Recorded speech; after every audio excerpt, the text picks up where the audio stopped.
Hey, Bern, you know that Uncle Jesse used to say that them old Duke boys used to sneak into town just by scaling the rooftop. Folks in Hazard never look up.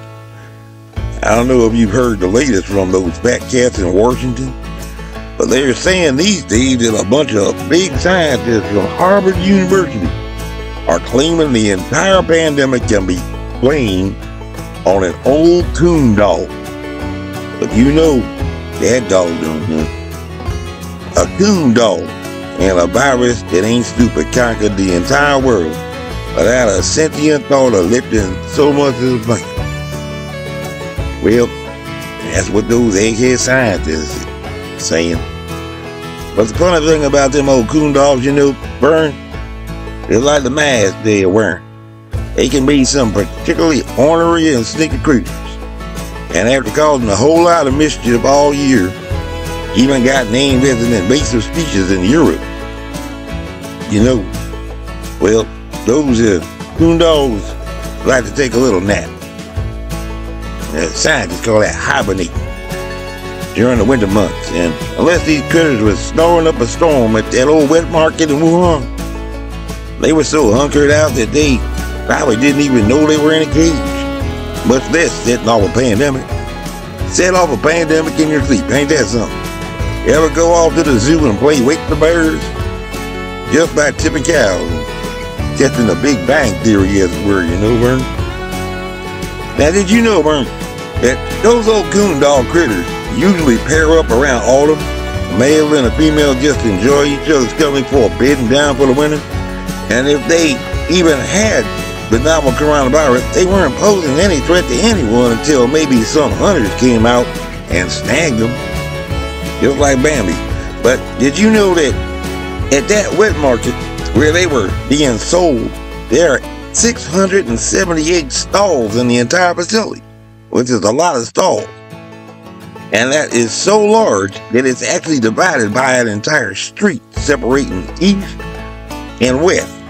And it has as large as 9 American football fields. They're big. It's like 50 square meters. But there were only 10 stalls in that entire facility where they actually sold live animals. So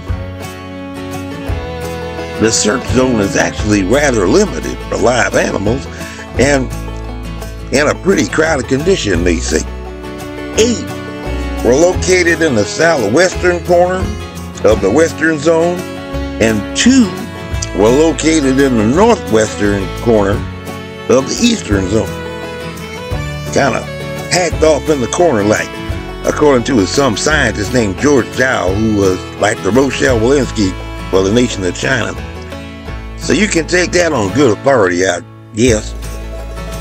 Right now, Vern, there's a huge fuss about some swab samples with animal genetic material that were recovered.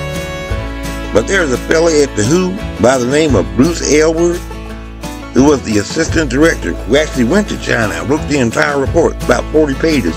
And he says that, and you might want to write this down when you get a minute, because it's really important, at least it was for him. Getting the virus, it sounds really, really technical. Getting the virus is a function of coming into contact with someone or something that has the virus. And this is the really, really important part now. How much viral load they are shedding. That's the term those big head scientists use. Viral load and shedding. Science talk. Write that down too.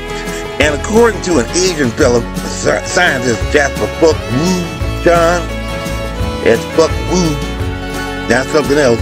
In fact, it took him 100,000 to 10 million particles to infect just one single Syrian hamster, little rodent, which is a lot of particles even though they are really, really small. Did you know that a sneeze may have as many as 40,000 droplets?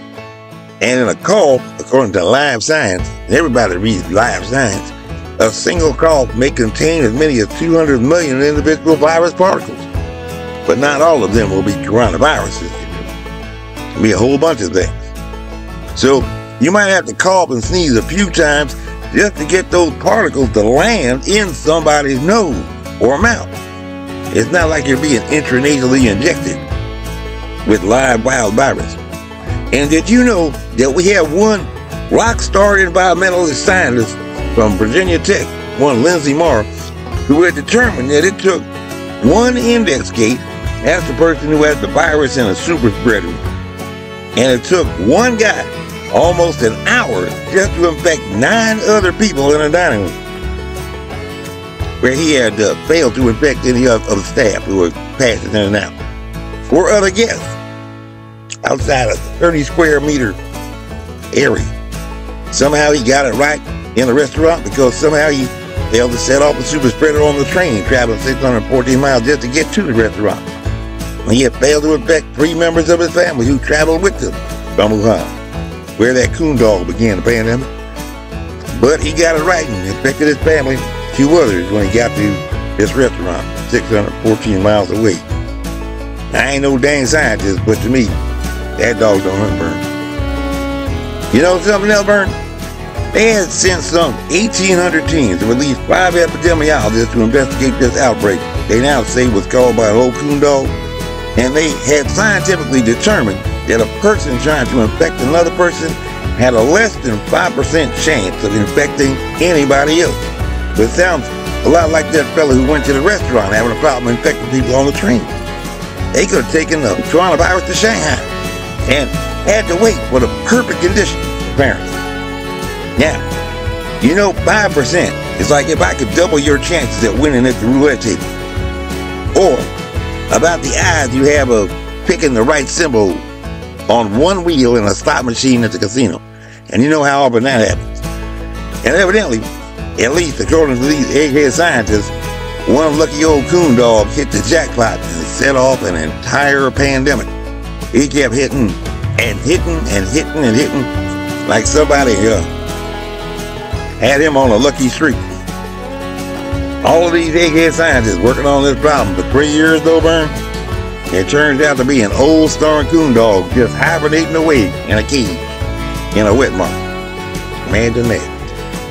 Imagine that. Something about that, at least to me, Burn, don't quite sit right. Because at least to me, and I ain't no fancy scientist, you know, Burn, that dog just don't hunt.